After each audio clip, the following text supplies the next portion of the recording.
Bonjour à tous. Donc une première vidéo d'une série de 3 dont l'objectif va être de travailler sur la notion de fonction convexe, concave, de point d'inflexion et uniquement d'un point de vue purement graphique. Donc je ferai une deuxième vidéo sur le point de vue algébrique et une troisième vidéo sur un exercice type bac de terminale ES. Voilà, donc la notion de convexité va être basée sur la position d'une courbe par rapport à chacune de ses tangentes.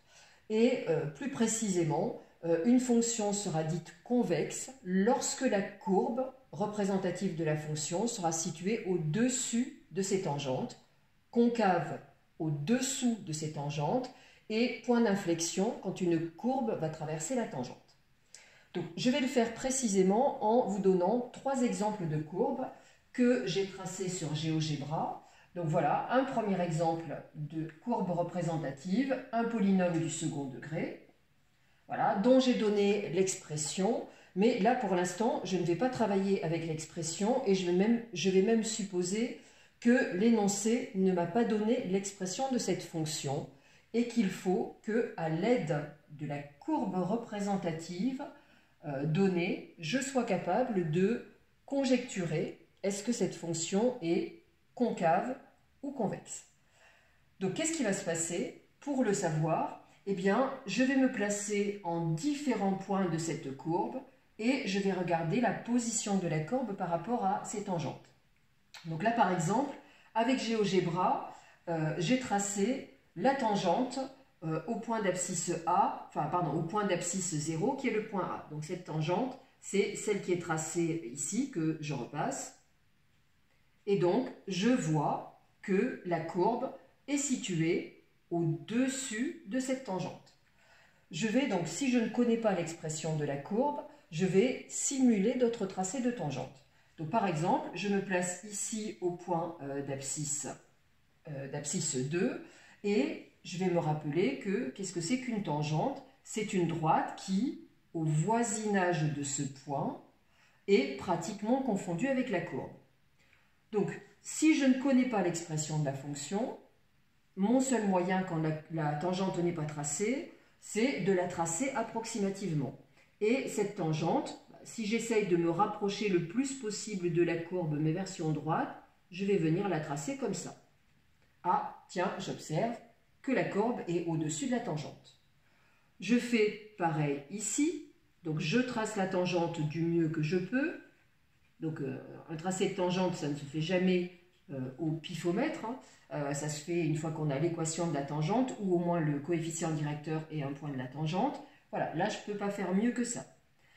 Au sommet de la courbe qui est le point dont l'abscisse vaut 4, eh bien, la tangente est horizontale et j'observe de nouveau que la courbe est au-dessus de la tangente. Même chose si je vais ici, donc je trace la tangente approximativement et je me rends compte que ma courbe est au-dessus de la tangente. Donc ça, c'est une partie conjecture. Au-dessous, en fait, j'ai remis cette fonction-là, enfin la courbe, avec des tangentes tracées via GeoGebra. Et donc, ça correspond à peu près au schéma que j'ai fait là, mais avec des tangentes cette fois-ci qui sont très précises. Et j'observe bien que ma courbe représentative est à chaque fois située au-dessus de chacune de ces tangentes. Donc ça va qualifier une fonction de convexe. F est convexe et visiblement ici sur tout l'espace où elle a été représentée, donc convexe sur R, d'après la visualisation que j'en ai. Je vais prendre un autre exemple. Donc là aussi, courbe tracée avec GeoGebra, et je vais considérer que eh bien, l'expression de la fonction, je ne la connais pas, c'est-à-dire que l'énoncé me dit, eh bien, conjecture la convexité ou la concavité de la fonction dont on te propose la courbe représentative. Donc, pareil, à l'aide de GeoGebra, donc il y a une tangente qui a été représentée, c'est celle-ci que je repasse. Donc la tangente au point d'abscisse moins 1 cette fois-ci. Et qu'est-ce que je vais faire? Eh bien, je vais aller positionner un peu au pifomètre des tangentes en faisant du mieux possible. Donc je me place par exemple en ce point-là, je fais une simulation de tracé de tangente et voilà ce que j'observe. Tiens, visiblement, la courbe a l'air d'être en dessous de la tangente. Ici au sommet, la tangente est horizontale, donc là, je vois très bien que la courbe est en dessous de la tangente.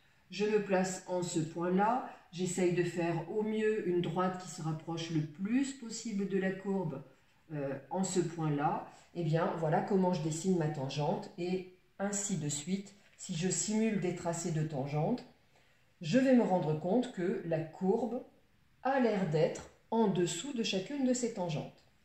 Donc ça va qualifier le caractère concave de la fonction. Et puisque ça a l'air d'être le cas sur tout l'espace où cette fonction est définie, c'est un polynôme du second degré, donc il semblerait que f soit concave sur R. Là aussi, en dessous, j'ai fait avec GeoGebra le tracé de tangentes qui cette fois-ci sont correctes et on retrouve l'observation, donc la courbe est à chaque fois en dessous des différentes tangentes. Donc on retrouve le fait que cette fonction a l'air d'être tout à fait concave. Un troisième exemple où j'enlève donc cette partie-là.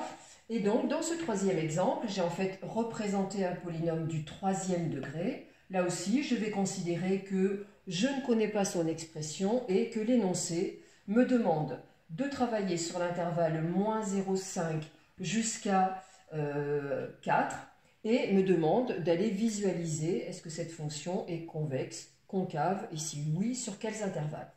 Donc là, au point d'abscisse 0, une tangente a été tracée, c'est cette tangente-là. Et j'observe qu'au point d'abscisse 0, eh bien, la courbe est située en dessous de la tangente. Je vais continuer un petit peu. Donc je vais prendre par exemple ce point-là. Je trace du mieux possible une tangente. Donc la tangente, je vais la tracer comme ça. Et tiens, j'observe que la courbe est en dessous de la tangente. Je prends un autre point ici. Je trace la tangente. Donc hop, j'observe de nouveau que la courbe est située en dessous de la tangente. Je prends un point ici, je trace la tangente. Ah, tiens, cette fois-ci, j'observe que ma courbe a l'air d'être passée au-dessus de la tangente. Ici, j'ai d'ailleurs une tangente qui a été tracée au point d'abscisse 3,5 et j'observe que la courbe est au-dessus de la tangente. Donc là, qu'est-ce qui se passe en fait? Eh bien, la fonction est ici, donc courbe en dessous de ces tangentes. La fonction a l'air d'être concave sur l'intervalle moins 0,5 jusqu'à 2. Donc c'est ce que je vais noter ici. F concave sur l'intervalle moins 0,5, 2. Et ensuite, sur l'intervalle 2 jusqu'à 4, donc il semblerait que la courbe soit passée au-dessus de ces tangentes, donc que la fonction soit convexe sur l'intervalle 2, 4.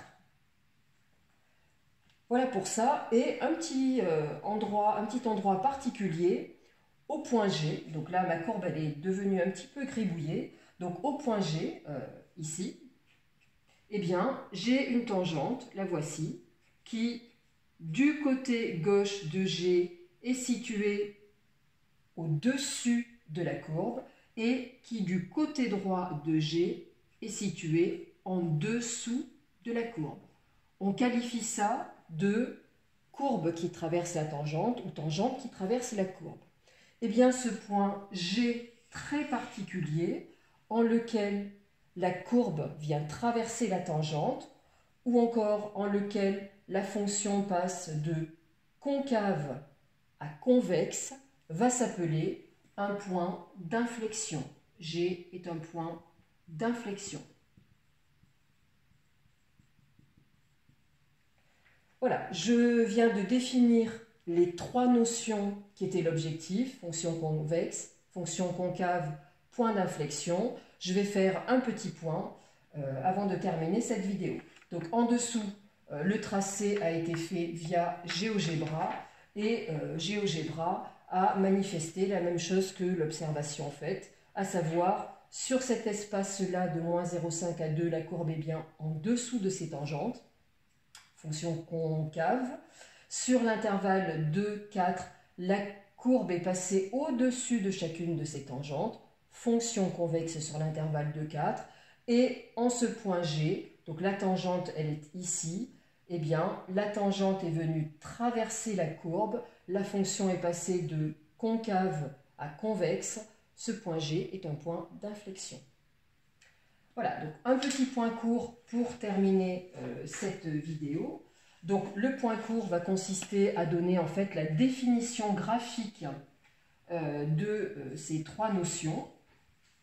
On a parlé de courbe et de tangente. Cela suppose donc qu'on a une fonction dérivable. Donc l'hypothèse soit f, une fonction dérivable sur un intervalle i, dérivable sur i, et on va noter cf, sa courbe. Donc je viens de mettre en évidence que f est convexe sur i si sa courbe CF est au-dessus de toutes ces tangentes sur i. Toutes ces tangentes sur i. F sera concave sur i si sa courbe CF est au-dessous, attention à l'écriture et à la clarté de l'écriture, il n'y a qu'une lettre de différence, au-dessous de toutes ces tangentes sur l'intervalle i.